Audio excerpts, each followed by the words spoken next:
Welcome to the deep dive. So today we're doing something a bit different. Forget the textbooks. We're unlocking something that really genuinely shapes our lives. Emotional intelligence. EQ. That's right. We've got some really interesting insights from an audiobook we looked at. Yeah, and your mission, listener, if you choose to accept it, is basically to get a handle on EQ. Understand what it is, its power, maybe grab some tools for your own life, for relationships, challenges. Without getting totally overwhelmed by theory, we want this to be practical. Think of it as a shortcut to becoming maybe a bit more emotionally savvy. Exactly, because we hear a lot about IQ, right? But EQ, that's often the hidden factor. It really is. It's kind of the undercurrent determining how smoothly we navigate things. It's about, understanding and managing emotions, yours and others. So the aim today is basically to unpack the key parts of EQ. Yeah, break down the essentials, give you some actionable insights so you can be more self-aware, maybe more empathetic, more in control of your emotional life. Okay, let's dive in then. EQ, emotional intelligence. Beyond the buzzword, what is it really? At its core, it's your ability to recognize your own emotions, like the whole range of them, and crucially, understand what's driving them. Okay, so knowing what you feel and why. Yes, but also it's about perceiving and maybe appreciating the emotions in people around you. So it's outward looking too. Definitely. But it's not just spotting feelings. It's about using that awareness, that emotional information to guide how you think and act. So it helps you make better choices. In a way, yes. Choices that lead to, better outcomes for you, for your relationships. It's like emotional agility. Emotional agility, I like that. So what are the actual, real-world benefits? Why should we focus on this? Well, think about hitting a rough patch at work, for instance. Someone with, let's say, higher EQ. They're probably better at managing the frustration, right? Instead of just spiraling. Exactly. They learn from it, bounce back faster. Or think about tricky social stuff. High EQ helps you read the room, understand what's not being said. Respond more thoughtfully, maybe. Yeah. It's really about handling life's inevitable curveballs with a bit more grace, more resilience, more understanding. That makes a lot of sense. It's not just having the emotion, it's the response. Precisely. It's the response. So what wider impact can working on your EQ have? Does it ripple out? Oh, definitely. The effects spread. You tend to see stronger relationships, right? Because you've got more empathy, better communication skills. And at work. At work, it often means better teamwork, more effective leadership. And interestingly, research even links higher EQ to better physical health. Really? How does that work? Well, likely through managing stress better. Less chronic stress is generally better for your body. So ultimately, it contributes to, a greater sense of well-being, happiness even. Now, here's a big question. Is this something you're just born with? Like IQ? Or can you actually develop it? That's a really key point the audiobook makes. Unlike IQ, which tends to be pretty stable, EQ is much more dynamic. It's a skill. A skill you can learn. Absolutely. You can cultivate it, strengthen it pretty much throughout your life. Every interaction, every challenge is kind of an opportunity to practice and grow. That's actually really empowering, isn't it? It means we're not just stuck. Exactly. You're not fixed. Okay, this is where it gets super interesting for me. What are the actual building blocks? Like the core components of EQ? Right. The audiobook, and it's a common model, breaks EQ down into 5 main areas. Think of them as like interconnected muscles you can train. 5 areas. Okay, what are they? They are self-awareness, self-regulation, motivation, empathy, and social skills. Okay, let's unpack those a bit. Self-awareness, what's that really about? Self-awareness. That's the foundation. It's knowing your emotions as they're happening, being able to say, okay, I'm feeling frustrated right now, and maybe even understanding why. Like knowing your triggers. Exactly. Knowing your triggers, being in tune with your feelings. It's like having an internal weather report you actually check. The better you know your own state, the better you understand its impact. Impact on your thoughts, your actions. Yeah, all of that. Okay, then self-regulation, that sounds like hitting the brakes. Kind of. It's about managing those emotions effectively. Especially when things get stressful or difficult. So not suppressing them, but managing. Right. It's not about pretending you don't feel anything. It's about choosing how you respond constructively. It's like, steering your emotional ship, even in choppy waters. Got it. Okay, third one, motivation. How does that fit in? Seems a bit different. Well, in the EQ context, motivation is about using your emotions to help you reach your goals. How so? It means having generally a positive outlook, even when you face setbacks. Tapping into that inner drive, that resilience, using your emotional energy to fuel your ambition, essentially. Right, using feelings to push forward, not just get stuck. Okay, empathy. That one seems more familiar. Yeah, empathy is understanding and sharing the feelings of others. Putting yourself in their shoes, basically. Seeing things from their perspective. Yes, truly trying to see it from their side. Recognizing their emotions, responding with sensitivity. It's more than just saying, oh, that's tough. It's trying to genuinely connect emotionally. Okay, and the last one, social skills. That sounds broad. It is quite broad. Social skills cover all the abilities that help you interact well with other people. Like what, specifically? Things like clear communication, handling disagreements constructively, conflict resolution, working well in a team, influencing others positively, building relationships, even reading nonverbal cues. So it's basically navigating the whole social world effectively. Pretty much, building those strong, healthy connections. So these 5 things, self-awareness, self-regulation, motivation, empathy, social skills, they aren't separate boxes, are they? They must interact. Oh, absolutely. They're deeply interconnected. You really need self-awareness to do self-regulation effectively, right? Makes sense. You need to know what you're feeling before you can manage it. Exactly. And how well you manage your own feelings in a situation can definitely impact your ability to empathize with someone else. It all works together. Okay, let's address the elephant in the room for some listeners. We're always told IQ, raw intelligence, that's the key. Why focus on EQ? That's such an important question, and it's a shift in thinking for many, but think about it like this. You could be the smartest person in the room, technically brilliant. Highest IQ score. Right. But if you can't work with others, if you don't understand your client's actual needs, if you blow up in meetings, that brilliance might not get you very far, especially in roles where you need to lead or collaborate. So EQ helps you actually use your IQ effectively with people. That's a great way to put it. The audiobook suggests EQ often acts like a multiplier for IQ. It lets you leverage your smarts much more effectively in the real world, in social and professional contexts. And it's not just about climbing the corporate ladder, right? What about just everyday life, personal relationships? Oh, massively important there, too. In our personal lives, EQ is fundamental for healthy relationships. It helps you understand, say, your partner's unspoken worries, or properly support a friend who's struggling. Navigate those tricky family dynamics, maybe. Definitely. With more understanding, maybe less friction. It helps you build deeper connections, avoid unnecessary drama. It just leads to more fulfilling, stable personal lives generally. So it's really not a soft skill then. It sounds pretty essential. Exactly. The audiobook really hammers this home. EQ isn't some optional extra. It's a necessity for dealing with the complexity of being human and interacting with other humans. The better you get at managing emotions, yours and others, the better you navigate. Well, everything. Pretty much. The social landscape, challenges, opportunities, it leads to a more successful and arguably more fulfilling life. And is there solid evidence for this? It sounds good, but is it backed up? Oh, yeah, absolutely. This isn't just, feel-good stuff. There are decades of research. Studies consistently show strong links between high EQ and positive outcomes. Like what kind of outcomes? Better mental health, stronger relationships, both personal and professional, and, yes, greater career success. It's a well-established area in psychology. The audiobook mentioned Daniel Goleman. Why is he such a big name in this field? Goleman was really pivotal in taking EQ out of purely academic circles and bringing it to a much wider audience back in the 90s. He popularized it. He really did. His book made a powerful case that EQ could be just as important, sometimes even more important, than IQ for predicting life success. Wow. More important than IQ. In many contexts, yes. He used lots of compelling evidence, real-world stories, showing how crucial these emotional skills are for leadership, for teamwork, for handling stress, for just general well-being. And briefly, what's going on in our brains when we talk about EQ? Is there a neurological basis? Yeah, there is. Neuroscience shows it's linked to the connections between the emotional centers of the brain, like the amygdala, and the prefrontal cortex, the part responsible for reasoning and decision-making. So developing EQ strengthens those connections. Essentially, yes. It helps you integrate your thinking and feeling, allowing for more balanced, thoughtful responses instead of purely knee-jerk emotional reactions. Better regulation, clearer emotional processing. Fascinating. Okay, let's really dig into that first pillar then, self-awareness. The audiobook used a great example, waking up feeling off.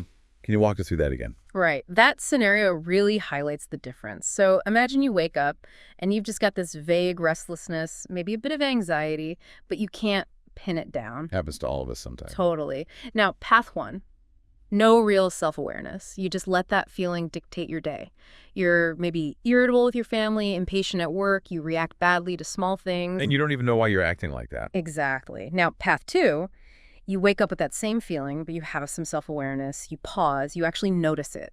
You ask yourself, okay, what is this feeling? Where is it coming from? You get curious about it. Yes. Maybe you realize, oh, I'm anxious about that presentation later. Or, I'm still stewing over that comment last night.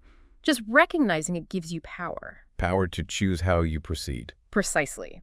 You can acknowledge the feeling, maybe do something small to address the cause, and consciously decide, okay, despite feeling this, I'm going to aim for a calm conversation, rather than just being swept along by that initial murky feeling. So boiling it down, what is self-awareness? It sounds like more than just basic labels like happy or sad. Oh, much more. It's the ability to not just identify the emotion, but to understand its nuances, its intensity, what specific thoughts or situations triggered it. Paying close attention inside. Yeah, to your internal landscape feelings, physical sensations, those recurring thought patterns. And importantly, doing it without judging yourself for feeling it. Just observing. Observing and trying to understand the why, becoming a bit of an objective witness to your own emotional experience. The audiobook mentioned that most people think they're self-aware, but maybe aren't as much as they believe. Why is that? Well, life is busy, right? We're often so focused externally on tasks, on demands, on what other people are doing. We don't always take the time to tune inwards. We run on autopilot. A lot of the time, yeah. The audiobook suggests many of us operate on a kind of emotional autopilot. We react based on old habits without really understanding the feelings driving those reactions or how those feelings affect our choices. So it takes conscious effort to look inward. It really does. You mentioned curiosity earlier, so self-awareness isn't just labeling, it's asking why. Exactly. It's cultivating that genuine curiosity about your inner world, asking things like, why does this situation make me so angry? What belief of mine is being challenged here? How is this anxiety affecting my decision right now? That deeper dive. Yeah, that's what separates real self-awareness from just a surface-level check-in. Okay, so what are the payoffs? If you develop this deeper self-awareness, how does it actually help you day to day? Well, you start seeing patterns. You recognize your common triggers, the people, situations, or even thoughts that reliably set off certain emotions. So you can anticipate things better. Yes, or at least understand them when they happen. You also notice the subtle signs, maybe that tightness in your chest means anger is building. This knowledge gives you more conscious choice in how you respond. And it helps with decisions, too. Definitely. You get clearer on how your mood or emotions might be clouding your judgment or influencing your choices, leading to more, aligned actions. The audiobook called it the bedrock of EQ. Why so fundamental? Because everything else builds on it. You can't really manage your emotions effectively, self-regulate, if you don't first recognize what they are and why they're there. Right. And you can't truly understand what someone else is feeling empathy if you're out of touch with your own emotional world. Your social interactions also become more authentic. It's like trying to drive without looking at the dashboard. That's a great analogy. Yeah. You need that internal information. Self-awareness is that internal compass. And does it go beyond just managing the tough emotions? Are there other upsides? Oh, for sure. Greater self-awareness usually leads to a clearer understanding of your own values, your strengths, your weaknesses too. Which helps with bigger life choices. Absolutely. Career direction, who you spend time with, it all becomes clearer. And in relationships, when you understand yourself better, you can communicate your needs and boundaries more effectively. That fosters deeper, more genuine connections. But we're not aiming for, constant navel gazing, right? It's not about the becoming hyper-analytical about every little feeling. No, that's a really important distinction. It's not about obsession or dwelling. It's about developing a healthy, balanced understanding so you can navigate life more constructively. It's about progress, finding adaptive ways to deal with emotions, not achieving some kind of perfect emotional state. Okay. And shifting to the workplace, how crucial is self-awareness there? Hugely crucial, especially for leadership. Leaders who know their strengths, weaknesses, their triggers, they make better decisions under pressure, they manage teams more effectively, build trust. And they're probably more aware of their own biases. Yeah. Exactly, which helps create fairer, more inclusive environments. But even if you're not in leadership, self-awareness boosts collaboration, improves communication, helps you handle workplace conflicts with more maturity. It's valuable for everyone. All right, so people listening are hopefully convinced it's important. Yeah. What are some practical things the audiobook suggested we can actually do to build this self-awareness muscle? Okay, yeah. Practical steps. One really powerful tool is daily reflection. Maybe through journaling. Writing things down. Yeah. Taking a few minutes each day to jot down thoughts, feelings, reflecting on specific things that happened, what made you happy, what upset you, how you reacted. Over time, you start seeing those patterns we talked about. Your triggers become clearer. Journaling. Okay. What else? Mindfulness practice is another big one. Mindfulness meditation, that kind of thing. It can be, but it's broader too. It's about intentionally paying attention to the present moment without judgment. So when an emotion comes up, you notice it. You observe it, maybe how it feels in your body without immediately reacting or getting swept away. Just noticing, there's anxiety. Exactly. And maybe asking gently, why am I feeling this? What might I need right now? It helps you become aware of the thoughts fueling the emotion too, maybe choosing more positive replacement. Mindfulness. Tuning in without judgment. Yeah. Good. Any other tools? Getting feedback from others can be incredibly insightful, though maybe a bit scary. Huh. Yeah, asking someone, how do I come across when I'm stressed, takes guts. It does. But asking trusted friends, family, maybe a mentor for their honest perception of your emotional responses. Do you seem calm or reactive? Do you bottle things up? It can reveal blind spots you'd never see otherwise. Okay, feedback. What else?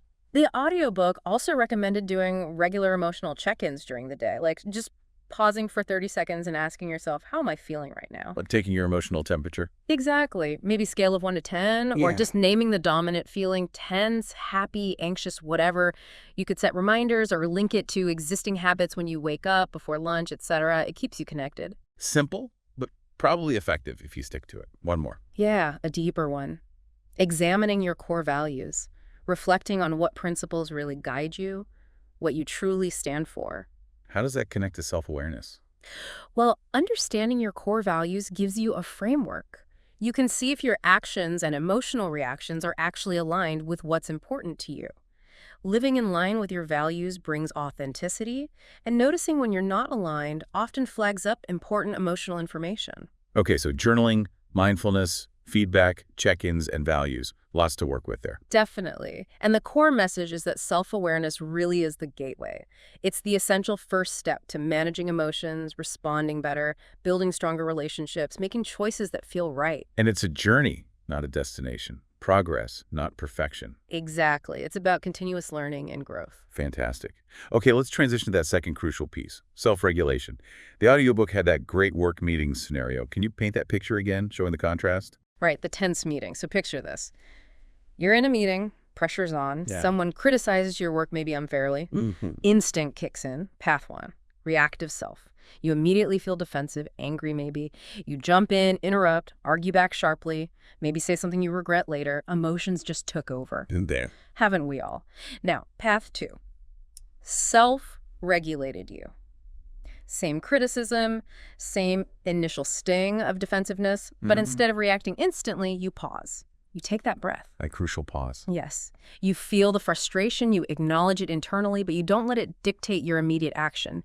You choose to maybe listen fully first, ask a calm question for clarification, and then respond professionally, focusing on the issue, not the attack, steering it back to being constructive. Huge difference in outcome, presumably. Massive. Yeah. So self-regulation, it's really about managing that space between the feeling and the action. It's where you get to choose your response. So it's the ability to manage your emotions, your impulses, especially when things are tough. Exactly. So you can respond thoughtfully, effectively, instead of just being, carried away by the heat of the moment. Taking conscious control of how you show up, making sure your reactions align with your goals and values. That sounds like an incredibly powerful skill, like a personal superpower.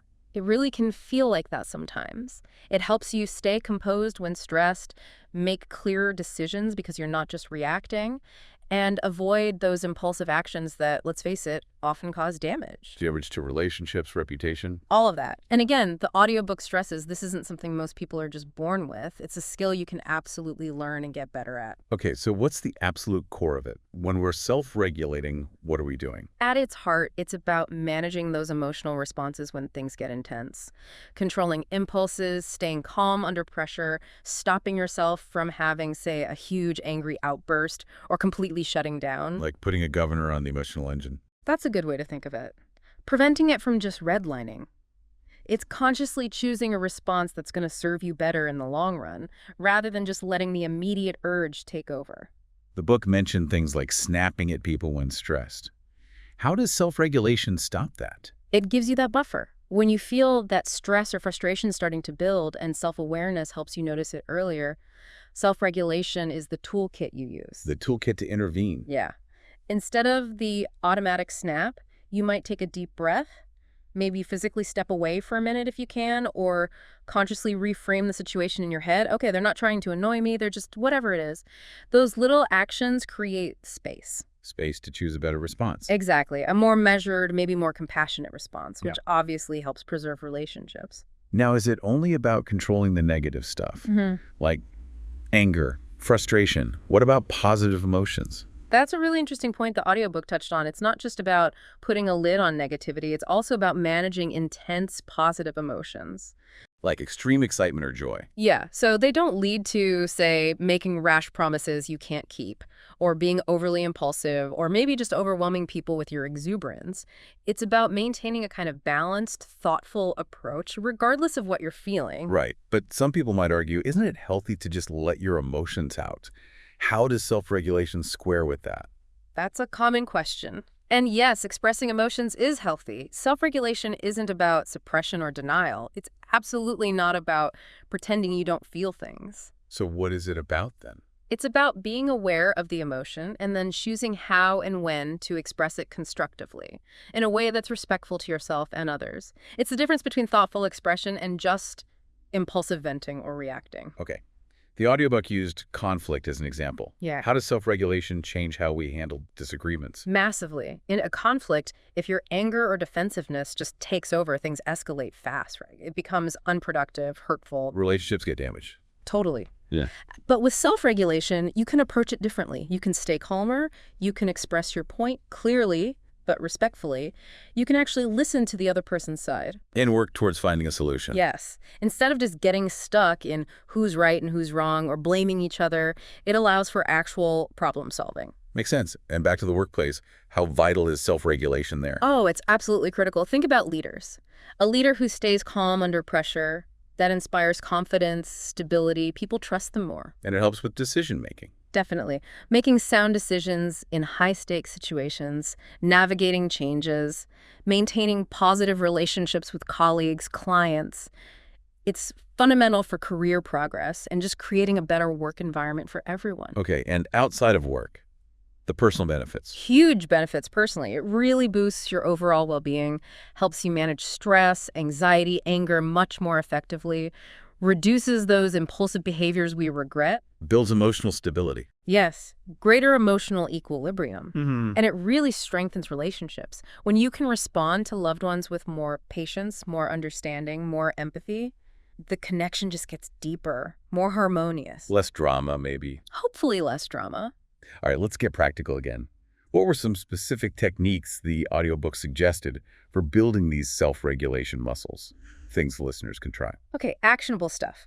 A really fundamental one is simply to practice the pause.